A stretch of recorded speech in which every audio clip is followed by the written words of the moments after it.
Hello world, Ijoma O'Neill is my name. I've reached a point in my life where I'm looking back and thinking to give back what I thought I should have had. All my life, I wish I had someone who talked to me, held my hands through the stages. I would have done better than I did right now. And so I think I owe it back to my younger self to have a conversation. And the Onpurpose podcast gives me that platform. While talking to my younger self, you're listening to our conversation.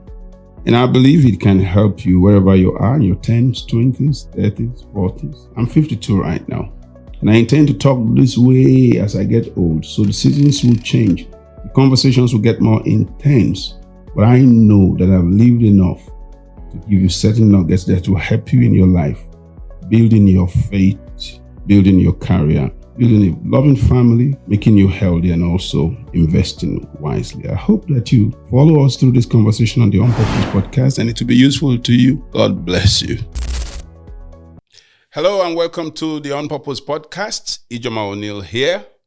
And on this episode, I want to talk about leadership and entrepreneurship. On the leadership series, I've talked about leadership and the Nigerian project. I think you should go and see that episode. And I've talked about vision, people, and resources. Vision being the primary tool for leadership.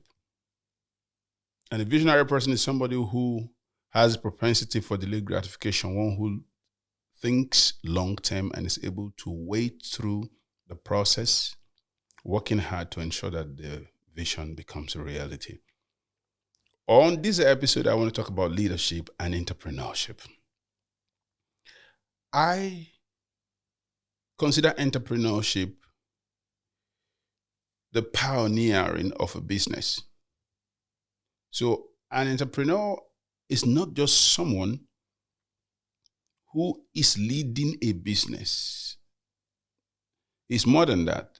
An entrepreneur is someone who is inventing or reinventing a business. And what makes entrepreneurship different from the average business leadership is the word pioneering, which is creating an enterprise. To create an enterprise, you must understand the 5 steps that form the process by which a business is built. The first stage is that a problem is identified. I'll use the letter P for each of the phases so you can remember it. The first stage for building a business is the problem phase, which means an entrepreneur is someone who looks around, identifies a problem. Oh, I've been living in this estate for the past 2 months, and every time I need to buy a drug or something, I have to move from here far enough to get one.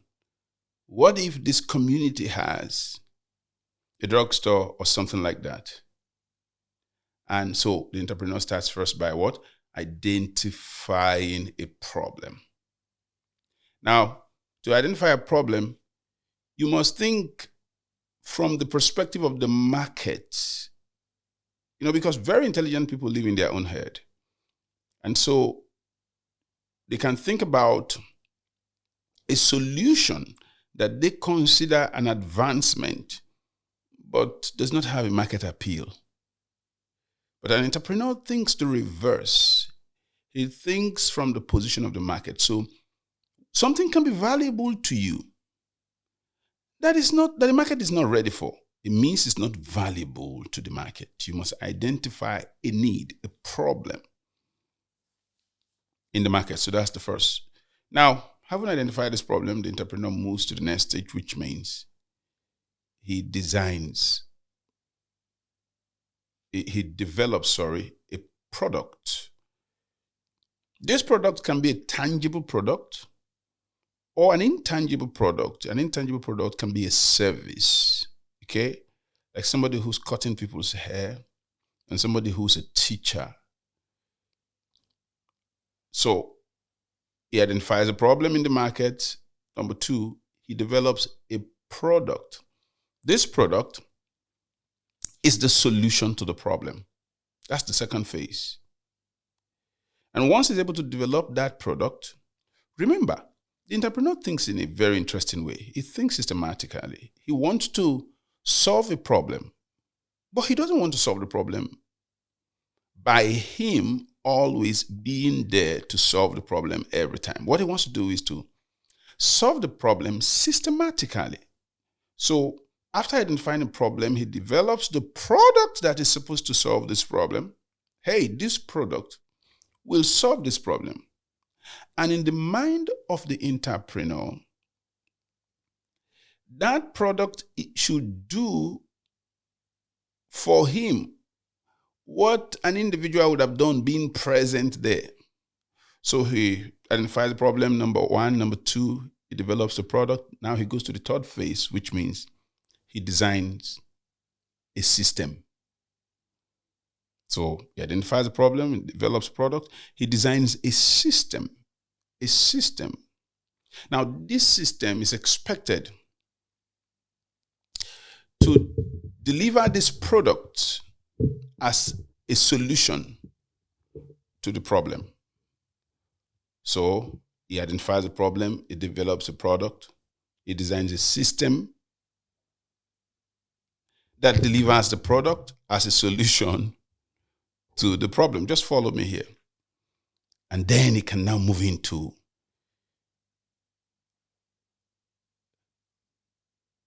get the people, hire the people. The people he needs to use these processes, which is called the system, because the system is a process. Remember, I'm using P for every stage. It gets the people who should use these processes that he has designed to deliver the product that solves the problem that he has identified.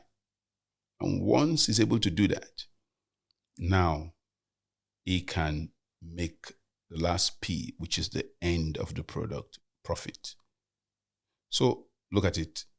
An entrepreneur makes profit from people he has hired who use the systems, use the processes that he has designed to deliver the product that he developed to solve the problem. So if you look at the thinking, the mindset of the entrepreneur, his work ultimately is inventing a business. He's not primarily selling a product. The product that you see the business develop or the business deliver to solve your problem is a product that is delivered to solve the problem by the product that the entrepreneur is developing, which is his business. So to an entrepreneur, everything is a business. It doesn't matter the product that the business represents. In our environment here, Dangote is a very obvious example of an entrepreneur. What do you think is his specialty? You think he's selling salt? You think he's selling cement? You think his specialty is selling crude oil or whatever? No, his specialty is building businesses. Now, these businesses are businesses who deliver products through his processes that solve the problem that the people have in the market, so he makes profit out of it.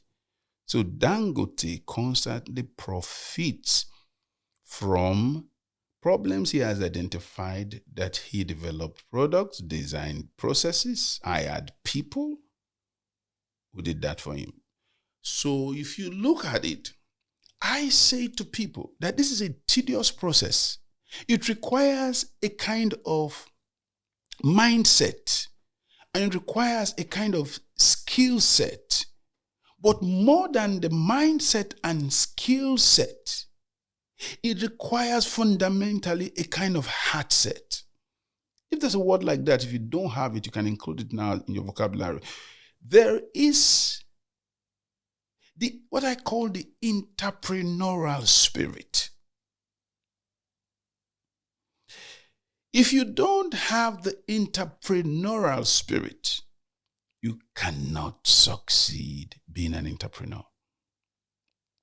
One of the biggest mistakes a lot of people make is that They think that if they have a technical expertise, like I can cut a hair, or I can cut somebody's hair, I can plait hair, or I can bake cake, or I can teach, they think if they have the technical expertise that they are entrepreneurs. And so many of them just jump into the business world and start a business to do what they were doing in a business, and suddenly find out that what building a business requires from them is much more than their technical competence doing that singular activity that they were very good at.